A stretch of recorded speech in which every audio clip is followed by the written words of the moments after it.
Assalamualaikum warahmatullahi wabarakatuh. Perkenalkan, nama saya Kofran Zidan dengan NIM 21074027. Saya berasal dari prodi Teknik D3 Teknik Otomotif. Saya akan menjelaskan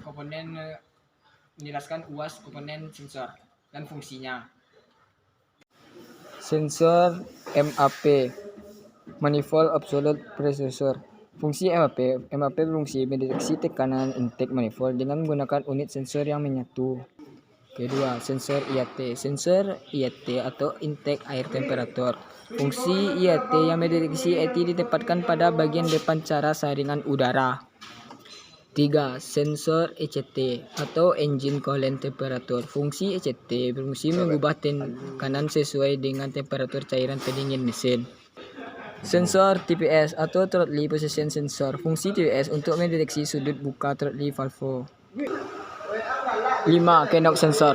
Fungsi knock sensor. Knock sensor berfungsi untuk mendeteksi knock mesin. Cara kerja, sensor knock memiliki elemen piezoelektrik yang membangkitkan voltase ketika terjadi perubahan bentuk voltase itu dibangkitkan. Saat blok mesin digunakan oleh knocking, munculnya beberapa knocking mesin depan diletakkan dengan cara memundurkan timing pengapian. 6. Sensor CKP, crankshaft position sensor. Fungsi CKP, sensor ini membangkitkan sinyal dan mengirimkan ke ECM untuk mendeteksi sudut crankshaft dan putaran mesin. Cara kerja, sensor position crankshaft atau terdiri dari magnet inti besi dan pickup coil. Plat sinyal position crankshaft memiliki 30 gigi atau 36 dikurangi 6 gigi dan dipasangkan pada wheel timing crankshaft. 7. Sensor CMP, camshaft position sensor. Fungsi cam mendeteksi sudut cam. Cara kerja, sewaktu camshaft berputar, gigi pada timing rotor dan celah udara pada pickup berubah, menyebabkan fluktuasi dalam medan magnet dan membangkitkan gaya alakromotif dan pickup coil. Karena gigi berdasarkan dengan timing rotor dan bergerak melewati pickup coil, maka dibangkitkan voltase dan arus listrik bolak-balik.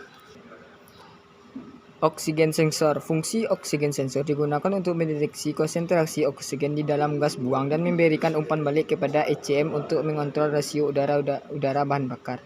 Cara kerja, bila rasio udara bahan bakar menjadi kurus, konsentrasi oksigen di dalam gas buang meningkat dan sensor hot tank oksigen menginformasikan kepada ECM tentang kondisi kurus tersebut atau voltase rendah, yaitu kurang dari 0,4.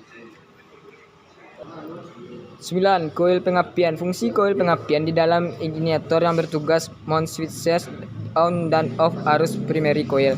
Cara kerja, satu busi dihubungkan ke ujung komponen sekunder, tegangan tinggi dibangkitkan dalam kumparan sekunder dan digunakan secara langsung ke busi.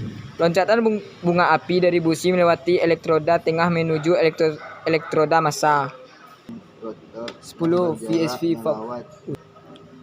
VCV Vacuum Switching Valve. Fungsi VCV untuk membuka saluran uap bahan bakar dari tangki bensin dialirkan melewati carcoal kanister menuju intake manifold untuk pembakaran di dalam silinder. Cara kerja, ECM mengubah duty sinyal ke valve. ISC Ideo Speed Control. Fungsi ISC katup ini mengontrol putaran mesin dengan menambah atau mengurangi volume udara yang di-bypass oleh throttle valve sesuai sinyal yang diterima dari ECM. Cara kerja, rotor dibuat menyatu di dalam ISC valve berputar searah atau berlawanan arah jarum jam dengan tetap sesuai dengan sinyal dari rem. OCV, Oil Control Valve. Fungsi OCV berfungsi mengatur tekanan oil yang disuplai ke VVT controller. Cara kerja, crankshaft trimming control melakukan penyesuaian dengan kondisi operasi mesin seperti volume udara masuk, posisi throttle valve dan temperatur cairan pendingin mesin. ECM mengontrol OCV berdasarkan sinyal yang diremasikan oleh beberapa sensor. Fuel injector. Fungsi fuel injector mengisikan bahan bakar ke silinder. Cara kerja, injektor bahan bakar ditempatkan pada intake manifold. Pengaturan tersebut menginjakkan bahan bakar ke dalam silinder sesuai dengan sinyal dari ECM.